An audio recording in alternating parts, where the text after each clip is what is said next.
தெய்வ பயத்தோட ஒருவருக்கொருவர் கீழ்ப்படிந்திருங்க. அப்போ ஆவியினால் நிரம்புறவங்க செய்கிற ஒரு செயல் அது.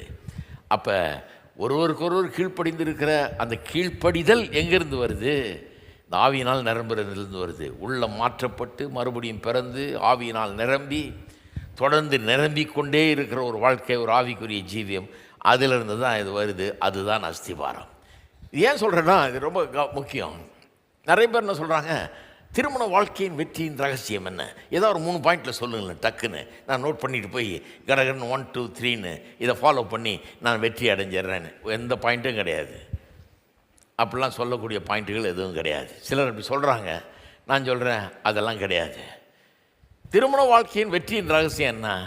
திருமண வாழ்க்கை எதுக்காக ஏற்படுத்தப்பட்டது, எப்படி டிசைன் பண்ணப்பட்டது, கடவுளுடைய நோக்கம் என்ன அப்படிங்கிறத புரிந்து கொள்ளணும். ஆவிக்குரிய அஸ்திபாரத்தை புரிந்து கொள்ள வேண்டும். கடவுள் ஏற்படுத்தியிருக்கிறார் திருமண வாழ்க்கை, அது ஒரு நோக்கத்துக்காக ஏற்படுத்தியிருக்கிறார். சுவிசேஷத்தை வெளிப்படுத்தும்படியாக ஏற்படுத்தியிருக்கிறார், சுவிசேஷத்தை நடத்தி காட்டும்படியாக ஏற்படுத்தியிருக்கிறார்.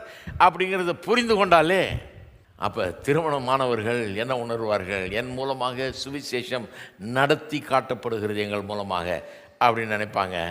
அப்போ தான் அந்த வாழ்க்கையை வெற்றி அடைகிறது. உலகம் பாருங்கள், இந்த மாதிரி சின்ன சின்ன ட்ரிக்ஸை கற்றுற மாதிரி கற்றுறாங்க.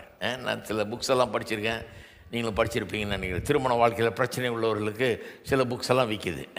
சில கிறிஸ்தவ புக்ஸ் கூட என்ன சொல்கிறாங்க, நான் 10 பாயிண்டில் உங்களுக்கு சொல்லிடுறேன், திருமண வாழ்க்கையில் வெற்றி அடைய வேணும்னா என்ன பண்ணணும்னு சொல்லிடுறேன்னு சொல்லிட்டு இல்லாத இதெல்லாம் சொல்லுவாங்க.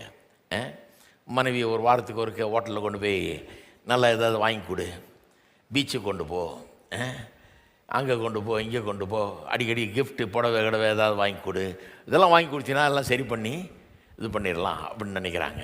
எது வாங்கி கொடுத்தாலும் சரியாகாதுங்க.